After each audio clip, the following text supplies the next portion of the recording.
Already seeing flight delays and cancellations out for Hector International Airport this morning on our first alert weather day. Let's go ahead and take a live look at the website to see what exactly we're working with. For arrivals, we are seeing 1 cancellation. For departures, though, we're seeing 3 cancellations. So if you have travel plans today, be sure to check your flight status. Time now for a look at our storm team forecast. Again, a lot to take in today and through our week. Meteorologist Lisa Green joins us. Good morning. Good morning. Looking at conditions that are going to be worsening as the day goes on. So this morning, that's going to be the quietest it is for the rest of the day, and that carries on into Thursday. So a couple of first alert weather days back to back for this Colorado low moving in. Here's a look at the latest radar. Pretty quiet in the valley right now. Some clouds drifting in. You can see a hint of snow into South Dakota. So we'll expand the view, and there's some snow showers right along that I-90 corridor and back over into places like the Twin Cities. We've seen some snow there. Gradually, this is going to fill in, and as the center of this system starts moving northward, we'll eventually see this fill in into the Southern Valley. But it's going to take some time. We will experience the wind first with this event, and then the snow starts to move in. So keep that in mind. Looking at some pretty conditions here out there this morning, but it is also pretty cold. 13 below in Fargo. It feels like 37 below. Some of us have wind chills down into the 40s below. So dress for that here as you're getting ready to head out the door, maybe heading out to school here this morning.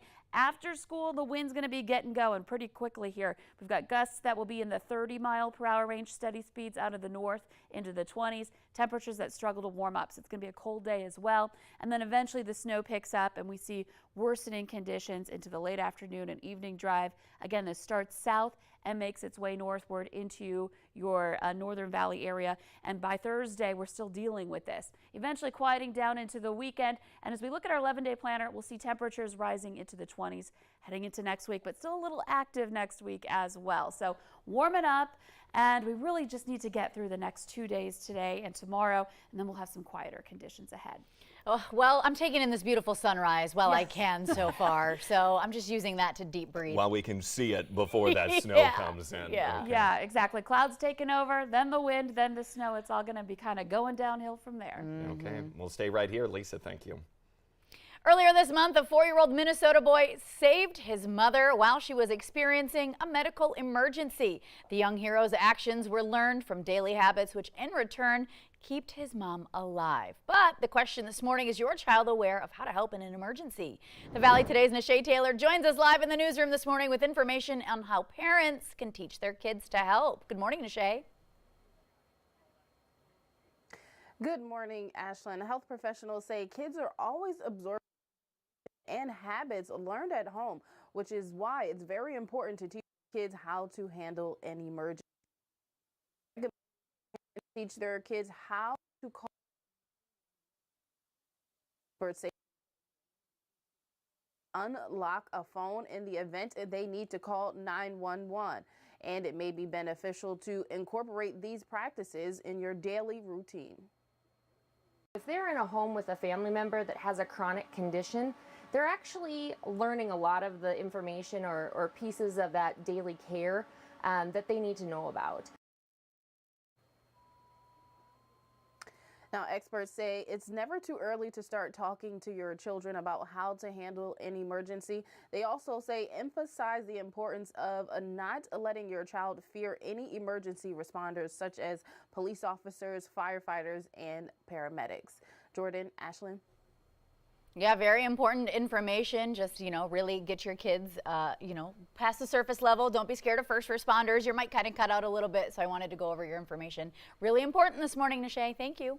It is now 6:57. The Minnesota legislature announced that they are canceling legislative business for the rest of the week because of winter weather. Minnesota Governor Tim Walz today issued emergency executive orders to allow a number of state agencies to coordinate and deal with the approaching winter storm.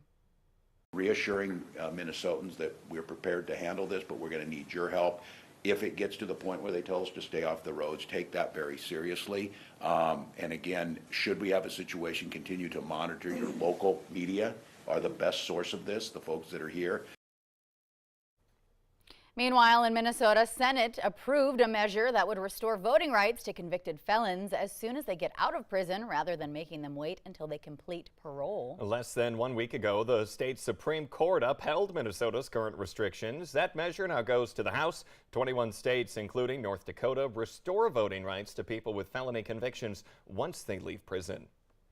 We have new developments on a story that we have been following now for a couple of weeks. Last night, West Fargo leaders unanimously approved the Child Care Facility Improvement Grant. The grant will offer different amounts of assistance to local child care providers, ranging from $7,500 up to $50,000. This is all designed to help with the lack of child care options for parents throughout the area. Changes from the previous meeting included a $1 million cap, an itemized list of items, a ranked list of priorities, and application periods. City leaders say guidelines are expected to be finalized this week, and the program should launch as soon as possible. We have new information about that deadly shooting out of Eddy County. The sheriff's office and the Minot SWAT team say a stolen vehicle was found Monday near a Wells County farm. And they say it appears the man they've been looking for, there on your screen, Nicholas Poitra, had been inside a home on the farm that whole time and may have rummaged through the owner's firearms. Authorities add Poitra should be considered armed and extremely dangerous still at this time. He's accused of shooting and killing a 30-year-old Troy Altham on Sunday night at a bar in Cheyenne, North Dakota. Now deputies are still looking for Poitra. Call law enforcement if you have any information about him. Well, the Today Show and CBS Mornings are just about to start, but the Valley Today rolls on. But check out this sunrise again. I can't get enough of it this morning, Jordan. Yeah, it really is a beautiful one. Thank you for joining us this morning. We'll see you back here tomorrow. Take care, everybody. Stay safe.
Now on the Valley Today, Minnesota hospitals preparing for the winter storm. Also ahead, health experts starting to offer classes on administering nasal Narcan ahead of its potential widespread accessibility.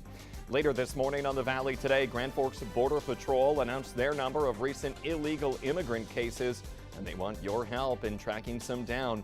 And we are starting off our day incredibly cold, plus we're watching out for the winter storm. Lisa Green has your details on this First Alert Weather Day.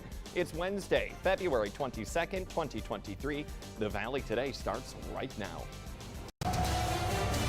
This is the Valley Today on Fargo CW. Good morning, everyone. Thank you for waking up with us on this Wednesday morning on the Fargo CW. We're just 2 minutes past the top of the 7 o'clock hour. I'm George.